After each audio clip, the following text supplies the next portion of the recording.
నమస్కారం guys. So ఈరోజు లెక్చర్లో మనం ఫాంట్స్ పార్ట్ 2 అయితే చూడబోతున్నాం. పార్ట్ 1లో మనం కొన్ని ప్రాపర్టీస్ చూసాం, అవునా? సో ఇప్పుడు పార్ట్ 2లో ఫ్యామిలీ ఎలా ఇచ్చుకోవాలి, ఫాంట్ ఫ్యామిలీ ఎలా ఇచ్చుకోవాలి, గూగుల్ నుంచి ఫాంట్ ఫ్యామిలీ ఎలా ఇచ్చుకోవాలి అన్నది చూస్తాం. ఓకే, సో ఇప్పుడు ఫస్ట్ అందరికీ డౌట్ రావచ్చు, ఏంటి ఫాంట్ ఫ్యామిలీ అన్నది. ఓకే, సో ఫాంట్ ఫ్యామిలీ అన్నది మన టెక్స్ట్ అన్నది ఎలా కనిపించాలి. కొంతమంది కర్సివ్ రైటింగ్లో రాస్తారు, అలాగే హ్యాండ్ రైటింగ్ అంటారు చూసారా. చిన్నప్పుడు మనకి హ్యాండ్ రైటింగ్ బుక్లు వచ్చేవి, దాని మీద మనం గీతలు గీసేవాళ్ళమి, అవునా? అంటే దాంట్లోనే మనం రాయాలన్నమాట. అలాగా హ్యాండ్ రైటింగ్ బుక్ లాంటిది ఈ ఫాంట్ ఫ్యామిలీ అన్నది. అందులో మీకు నచ్చిన హ్యాండ్ రైటింగ్ ఎలా కావాలంటే అలా ఇచ్చుకోవచ్చు అనమాట. ఓకే, సో ఫస్ట్ సిఎస్ఎస్ మనకి ఏ ఫాంట్ ఫ్యామిలీ అంటే ఏ హ్యాండ్ రైటింగ్ బుక్ ఇస్తుంది. గూగుల్ మనకి కొన్ని ఫాంట్ ఫ్యామిలీ ఉందన్నమాట. గూగుల్కి చాలా ఫాంట్స్ ఉంటాయి గూగుల్కి. అక్కడి నుంచి మనం ఎలా తీసుకోవాలి అన్నది చూస్తాం. ఫస్ట్ సిఎస్ఎస్ మనకి ఇచ్చే ఫాంట్ ఫ్యామిలీ ఏంటో చూద్దాం. ఓకే, సో ఇప్పుడు నేను ఆల్రెడీ ఫస్ట్ డాట్ హెచ్టిఎంఎల్ అది ఓపెన్ చేసుకున్నాను. ఓపెన్ చేసుకుని హాయ్ హౌ ఆర్ యూ అని రాసుకున్నాను. మీరు అవుట్పుట్ కూడా చూస్తే just normal hi how are you అని ఉంది, అంతే. ఓకే, సో ఇప్పుడు నేను ఎక్స్టర్నల్ ఫైల్ అయితే వాడుతున్నాను. క్లాస్తో సెలెక్ట్ చేసుకుని డాట్ ఉంది కదా, క్లాస్తో సెలెక్ట్ చేసుకుని ఇక్కడ నేను జస్ట్ ఫాంట్ ఫ్యామిలీ అని ఇస్తాను.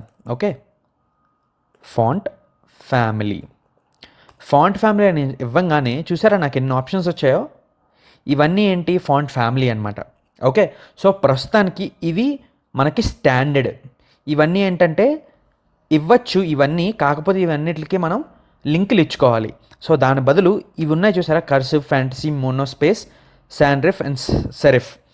ఇవి ఏవైతే ఉన్నాయో ఇవి మనకి సిఎస్ఎస్లో ఇంక్లూడ్ అయి ఉంటాయి.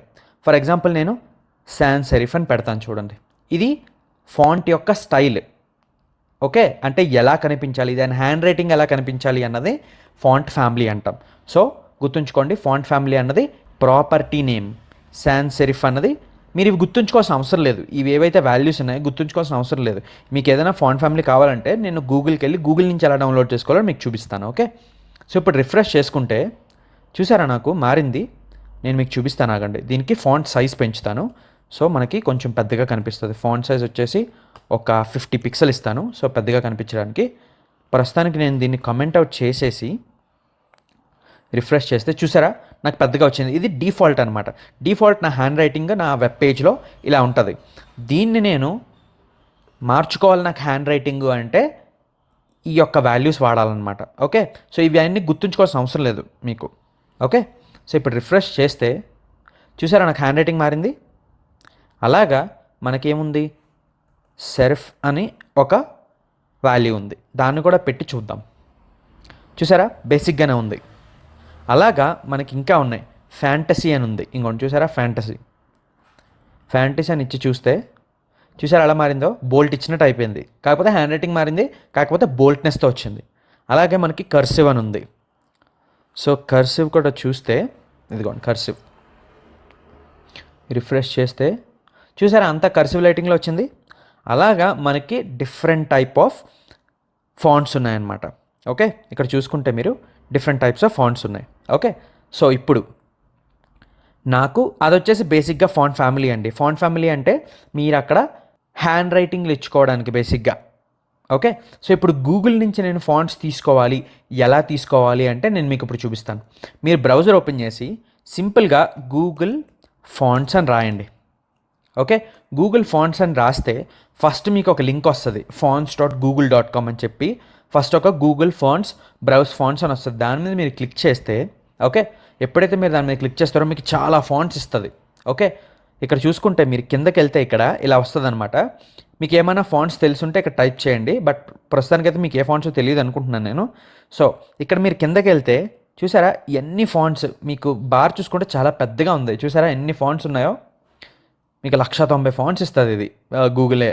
ఓకే, సో అందులో మీకు నచ్చింది ఒకటి సెలెక్ట్ చేసుకోండి. ఓకే, ఇక్కడ మీరు షార్ట్ కూడా చేసుకోవచ్చు కావాలంటే, పాపులర్, న్యూగా వచ్చినవి, ట్రెండింగ్, ఇవన్నీ చేసుకోవచ్చు మీరు. నాకు ఎందుకో ఇది నచ్చింది అనుకుందాం ఫర్ ఎగ్జాంపుల్. ఇప్పుడు దీన్ని నా కోడ్లో నేను ఎలాగా ఇంప్లిమెంట్ చేసుకోవాలి అన్నది మీకు చూపిస్తాను. ఫర్ ఎగ్జాంపుల్ దీన్ని సెలెక్ట్ చేశాను. ఏదైతే మీకు నచ్చిందో దాని మీద సెలెక్ట్ చేసుకోండి. సెలెక్ట్ చేసుకున్న తర్వాత ఇక్కడ మీకు గెట్ ఫాంట్ అని ఒక ఆప్షన్ వస్తుంది. కిందకి వెళ్తే మీకు రెగ్యులర్లో ఎలా కనిపిస్తుంది, లేకపోతే బోల్ట్లో ఎలా ఉంటుంది, ఇక్కడ పిక్సెల్ మీకు చూపిస్తుంది చూసారా, 48 పిక్సెల్‌లో మీకు ఇలా కనిపిస్తది. ఓకే. 36 పిక్సెల్‌లో మీకు ఇలా కనిపిస్తది. సో, మీకు ఇవన్నీ ఎగ్జాంపుల్స్ ఇస్తదనమాట ఇక్కడ. మీకు ఎలా కనిపిస్తది మీ టెక్స్ట్ అన్నది. ఓకే. సో, ఇక్కడ నుంచి మీరు పిక్సెల్ మార్చుకోవచ్చు. ఇక్కడ చూసారా నేను తగ్గిస్తుంటే ఇక్కడ మారుతుంది. ఈ యొక్క బార్ ఏదైతే ఉందో ఈ బార్ నుంచి చూసుకోవచ్చనమాట. ఓకే. సో, ఇప్పుడు మీకు ఈ ఫాంట్ కావాలంటే ఎలా తెచ్చుకోవాలి మీ దాంట్లో గెట్ ఫాంట్ మీద క్లిక్ చేయండి. ఓకే. గెట్ ఫాంట్ మీద క్లిక్ చేస్తే మీకు ఈ పేజ్ వస్తది. 1 ఫాంట్ సెలెక్టెడ్ అని. ఓకే. సో, అక్కడి నుంచి మీరు డౌన్లోడ్ చేసుకోవచ్చు. లేకపోతే గెట్ ఎంబెడెడ్ కోడ్ అని ఉందా, నేనైతే పర్సనల్గా గెట్ ఎంబెడెడ్ కోడ్ తీసుకుంటాను. ఓకే. నేను మీకు అది ఎలా చేయాలో చూపిస్తాను. గెట్ ఎంబెడెడ్ కోడ్ మీద క్లిక్ చేస్తే మీకు మనం వెబ్ కదా రాస్తున్నాము కోడ్. సో, వెబ్ మీద లింక్ ఇంపోర్ట్ 2 చూపిస్తాను మీకు. లింక్ నుంచి ఎలా తీసుకోవాలి, ఇంపోర్ట్ నుంచి ఎలా తీసుకోవాలో చూపిస్తాను. ఇప్పుడు లింక్ నుంచి ఇవేవైతే కోడ్ ఉన్నదో 3 లైన్స్ ఆఫ్ కోడ్ ఉంది చూసారా, ఈ 3 లైన్స్ ఆఫ్ కోడ్ కాపీ చేసుకోండి. ఓకే. ఈ 3 లైన్స్ ఆఫ్ కాపీ చేసుకుని ఎక్కడ లింక్ అంటే ఎక్కడ రాయాలి మనం అందరికీ తెలుసు అనుకుంటున్నాను. హెడ్ లోపల ఈ హెడ్ ఏదైతే ఉందో లింక్ అంటే బయట నుంచి మనం ఫైల్స్ తెచ్చుకుంటున్నాం అని అర్థం. ఈ లింక్ అన్నది ఆ 3 1 2 3 మనకి 3 లింక్స్ ఇచ్చాయి గూగుల్. ఆ 3 లింక్స్ మనం కాపీ పేస్ట్ చేసుకోవాలి. చేసుకున్న తర్వాత మనం దాన్ని ఎలా వాడాలి అన్నది ఇక్కడ మనకు చూపిస్తుంది చూసారా, ఫాంట్ ఫ్యామిలీ. ఈ ఫాంట్ ఫ్యామిలీ అనేది ఫస్ట్ కాపీ చేసుకోండి. లేకపోతే మీరు ఆల్రెడీ ఫాంట్ ఫ్యామిలీ రాసుంటే జస్ట్ ఈ వాల్యూ కాపీ చేసుకోండి. సో, నేనైతే ప్రస్తుతానికి మొత్తం ఈ ఫాంట్ అన్నది కాపీ చేసుకుంటున్నాను. ఓకే.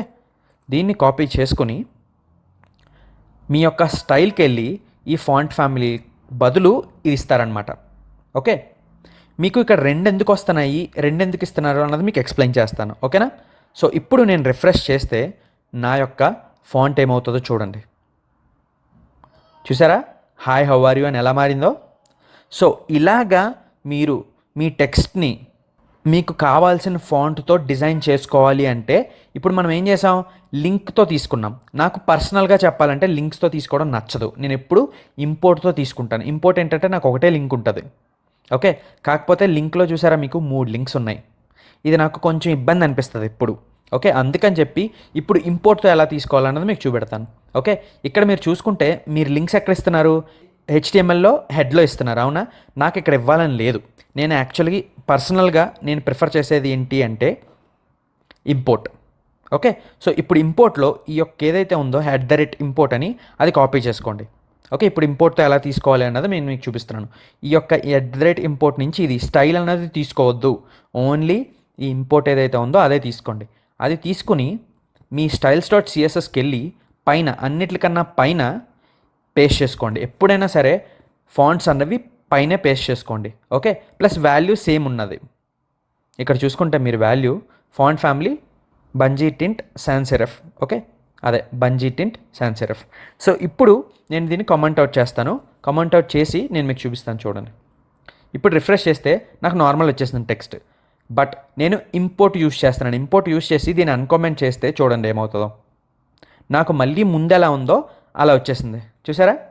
సో, అలాగా ఇంపోర్ట్ నుంచి ఎలా తీసుకోవాలి, లింక్ నుంచి ఎలా తీసుకోవాలి అన్నది మీకు చూపించాను. నేను పర్సనల్గా ఇంపోర్ట్ నుంచి తీసుకుంటాను. ఎందుకు ఇంపోర్ట్ నుంచి తీసుకుంటానంటే నేను ఏదైతే నా లింక్ ఉందో అది ఎప్పుడు నాకు CSSలోనే ఉంటుంది. నేను HTMLలో ఏమీ ఇంకా పెట్టాల్సిన అవసరం లేదు. సో, అందుకని చెప్పి నాకు పర్సనల్గా ఇంపోర్ట్ అన్నది ఇష్టము. సో, నేను ఇంపోర్ట్ అన్నది వాడతాను. ఇప్పుడు మీకు బంజీ టింట్ అని ఇస్తున్నాము, సాన్స్ సెరిఫ్ 2 ఎందుకు ఇస్తున్నాము అని మీ అందరికీ డౌట్ రావచ్చు. ఓకే. ప్రస్తుతానికి మనం తీసుకుంది ఫాంట్ ఫ్యామిలీ బంజీ టింట్ ఒకటే కదా, మనం ఎందుకంటే మరి సాన్స్ సెరిఫ్ ఇవ్వాల్సిన అవసరం ఏంటి అని మీరు అడగచ్చు. ఫర్ ఎగ్జాంపుల్ ఏదో ఎక్స్ రీజన్తో మీకు ఈ లింక్ పనిచేయలేదు అనుకుందాం. ఎందుకంటే మనం ఒక URL తీసుకుంటున్నాం. ఇక్కడ చూసుకుంటే మనం ఒక URLని ఇంపోర్ట్ చేసుకుంటున్నాం. ఓకే.